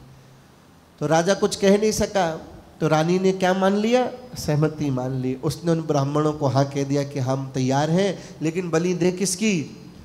तो उन शाक्त पंडितों ने ही जाके नगर में कैसा दुष्प्रचार किया, लोगों के घरों घरों में जाकर के कह रहे भैया राजा के ऊपर मुसीबत है, तो तुम लोग तुम्हारे घर में अगर 2 संतानें हो तो 1 संतान राजा को दे दो। जैसे राजा का कर्तव्य है प्रजा की रक्षा करना, ऐसे प्रजा का भी कर्तव्य है अगर राजा मुसीबत में आ जाए तो उसकी रक्षा करना। ये क्या कारण है इसका, इसके 2 कारण हैं। एक तो कामना और दूसरा सबसे खतरनाक कारण है अज्ञान। क्या कारण है, अज्ञान। जब जिस विषय के बारे में पता ही नहीं, तो जब कोई कुछ भी बता देगा तो वो मान लेगा बेचारा, और क्या करेगा। ज्ञान होगा तो कैसे कोई बुद्धू बना सकता है, और जिसको ज्ञान ही नहीं उससे जो कह दोगे उसे मान लेगा। उसको क्या मालूम कि क्या सही है और क्या गलत है। जब यहाँ ये सब हो रहा था, वो लोग नरबलि के लिए ढूंढ रहे थे, इधर जयदेव महाप्रभु को अच्छा नहीं लग रहा। उनको ऐसा लगा कि लक्ष्मण सेन किसी मुसीबत में है, कुछ बात ठीक नहीं लग रही, मेरा मन नहीं लग रहा। ये होता है शिष्य और गुरु का संबंध। जब शिष्य मुसीबत में होता है तो गुरु को पता चल जाता है कि मेरा शिष्य मुसीबत में है। जैसे एक माँ और पुत्र का संबंध होता है, माँ और बच्चे का संबंध होता है। अगर बच्चे के ऊपर कोई कष्ट हो तो माँ को पता चल जाता है। ये संबंध है, ये विशेषता है। महाप्रभु जी ने पद्मा जी से कहा, रोहिणी से कहा, मेरा मन नहीं लग रहा, मेरा मन कर रहा है मैं जरा बांकुड़ा में हो आऊँ। लक्ष्मण सेन के पुत्र की तबीयत भी ठीक नहीं है, तो मैं जरा हो आऊँ, देख आऊँ वहाँ, मैं अभी जाना चाहता हूँ। और वहाँ जाकर के देवी का जो माँ है उसका करुणा का रूप प्रकट करना चाहता हूँ। माँ ऐसी नहीं है जो नर बलि ले और इस प्रकार से किसी के बच्चे को ठीक करने के लिए दूसरे के बच्चे का बलि स्वीकार करे। देवी तो बड़ी कृपामयी होती है, वात्सल्यमयी होती है, प्रेम का करुणा की मूर्ति होती है। वहाँ जाकर के मैं जो लोगों के मन में गलत भावना बैठी हुई है उसको दूर करूँगा। महाप्रभु जी वहाँ पहुँचे और जैसे ही गए वैसे ही सब लोगों ने आकर के घेर लिया। अच्छा हुआ गुरुदेव आप आ गए, हम बड़ी मुसीबत में हैं। वो सारे ब्राह्मण घूम घूम के कह रहे अपने बच्चे को दे दो बलि के लिए। कौन अपना बच्चा दे दे बलि के लिए, क्या करें भगवान। महाप्रभु जी ने कहा तुम लोग धीरज धरो, चिंता मत करो। देवी के मंदिर में आए और आकर के वहाँ महाप्रभु जी ने बड़ा सुंदर स्तुति गाई, बड़ा सुंदर पद गाया। कहा आप भाव समझ लो जिससे आपको गाने में सहायता मिलेगी। कहा माँ तुम पुत्र वत्सला देवी, आप कैसी है, पुत्र वत्सला है। आपके लिए तो हम सब कौन है, जल्दी बोलो कौन है, हम सब की संतान है, उनके बच्चे हैं। कहीं कोई माँ अपने बच्चे के प्राण लेना पसंद करती है क्या? जयदेव महाप्रभु जी ने माँ की सुंदर स्तुति गाई। जरा एक बार हम गाएं, एक बार आप सब लोग गाना। माँ को गा रहे हैं, जयदेव महाप्रभु जी माँ का स्वरूप प्रकट कर रहे हैं कि माँ तो वात्सल्यमयी है, प्रेममयी है, दयामयी है, करुणामयी है, जगजननी है। देखो क्या कह रहे हैं,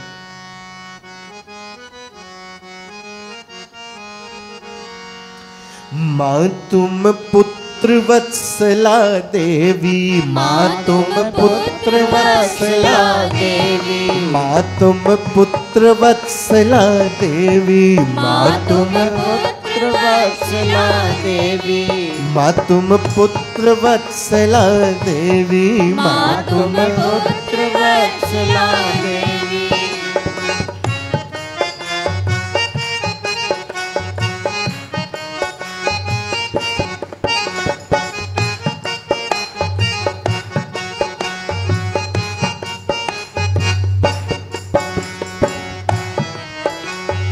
तुम्हारी मुख मुस्कान निरखबे, तुम्हारी मुख मुस्कान निरखबे, हम सब द्वारे आए, हम सब द्वारे आए।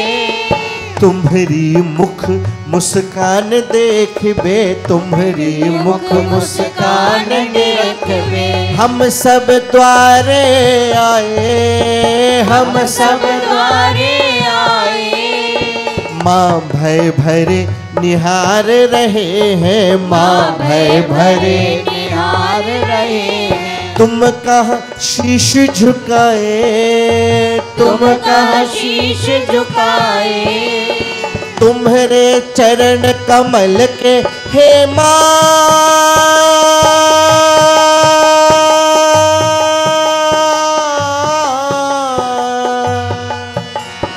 तुम्हारे चरण कमल की ही माँ, हम सिगरे जन सेवी, माँ तुम पुत्र वत्सला देवी, माँ तुम पुत्र वत्सला देवी, जहाँ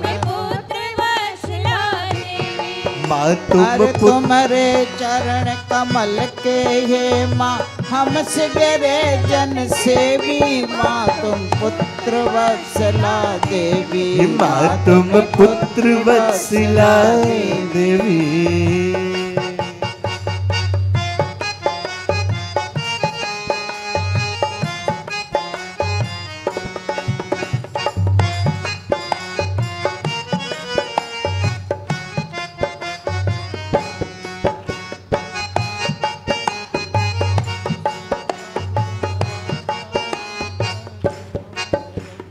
तुम सीता तुम राधा माता, तुम सीता तुम राधा माता, तुम हो लक्ष्मी रूपा, तुम हो लक्ष्मी रूपा।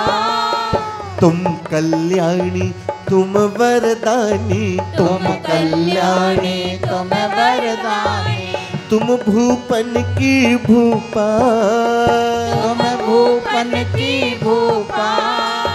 हे अम्बे हे जगदम्बे,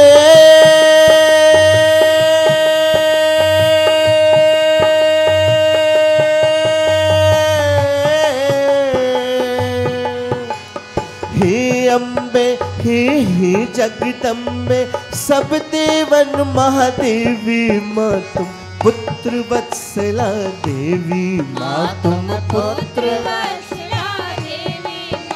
अरे हे अम्बे ये जगदम्बे, सब देवन महादेवी, माँ तुम पुत्र वत्सला देवी, माँ तुम पुत्र वत्सला देवी। माँ तुम पुत्र वत्सला देवी, माँ तुम पुत्र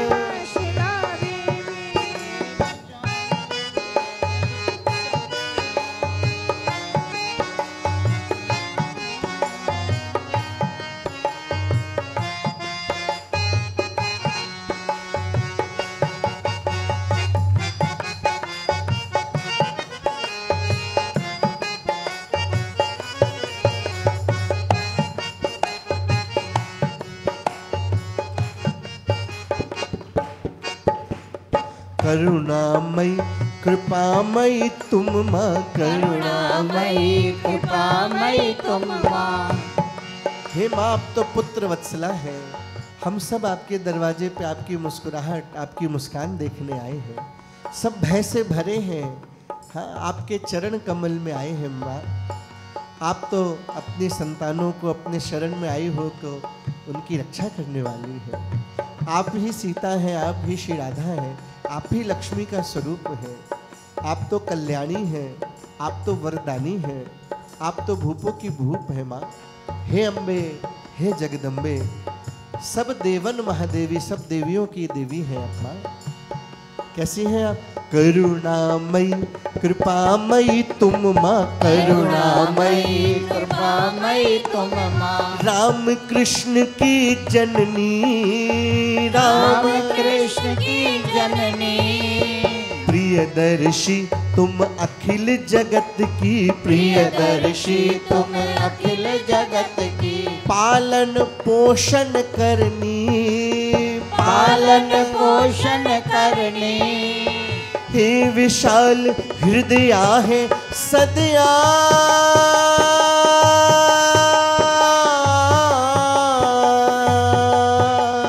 हे विशाल हृदया है सदया, भगतन नैया खेवी माँ तुम पुत्र वत्सला देवी। माँ तुम पुत्र वत्सला देवी, माँ अरे हाँ,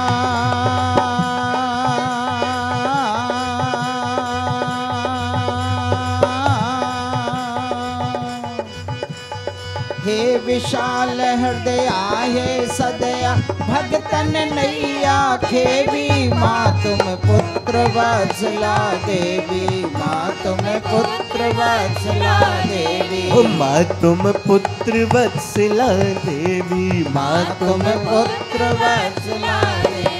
तुम्हारे चरण कमल के ये माँ हम सिगरे जन सेवी। माँ तुम पुत्र वत्सला देवी। माँ तुम पुत्र वत्सला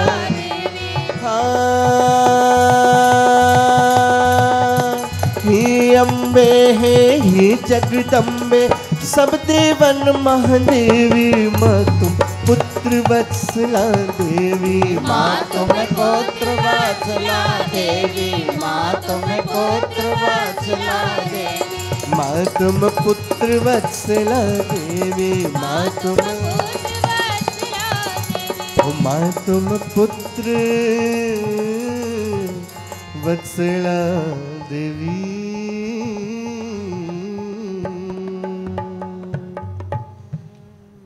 हे माँ, आप तो करुणामयी कृपामयी हैं। आप ही राम कृष्ण आदि की जननी हैं, उन्हीं का रूप है। अखिल जगत को, सारे संसार का पालन करने वाली है माँ। आपका हृदय तो परम विशाल है। आप ही भक्तों की नैया को पार कराते हैं माँ। कृपा करो, कृपा करो। बढ़िया खूब जब कीर्तन किया।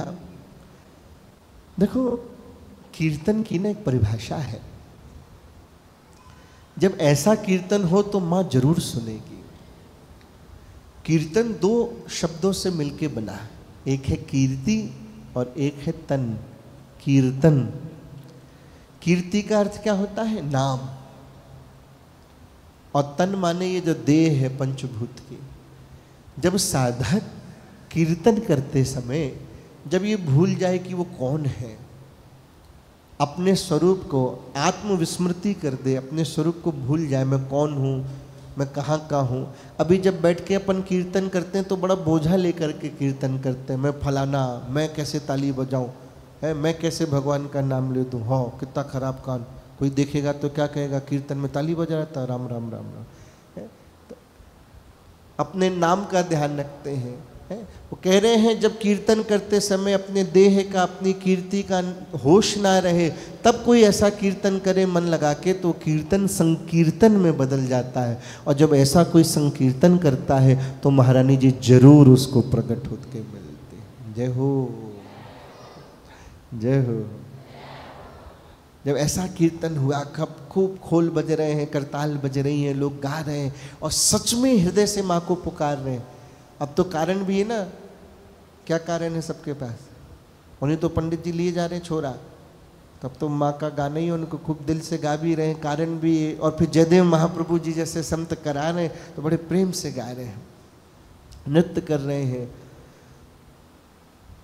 ताही समय देवी धार्यो राधा माधव रूप, धन्य धन्य कहीं निरखी रह झाकी परम अनूप। उसी समय देवी माँ ने श्री राधा माधव के रूप में दर्शन दिए। जय हो, बोलो देवी माँ की जय हो। हाँ, देवी माँ ने श्री राधा कृष्ण के रूप में प्रकट होकर दर्शन दिए। ये उन गिने चुने प्रसंगों में से है जहाँ माँ श्री राधा माधव के रूप में प्रकट होकर भक्तों को दर्शन दे रही है।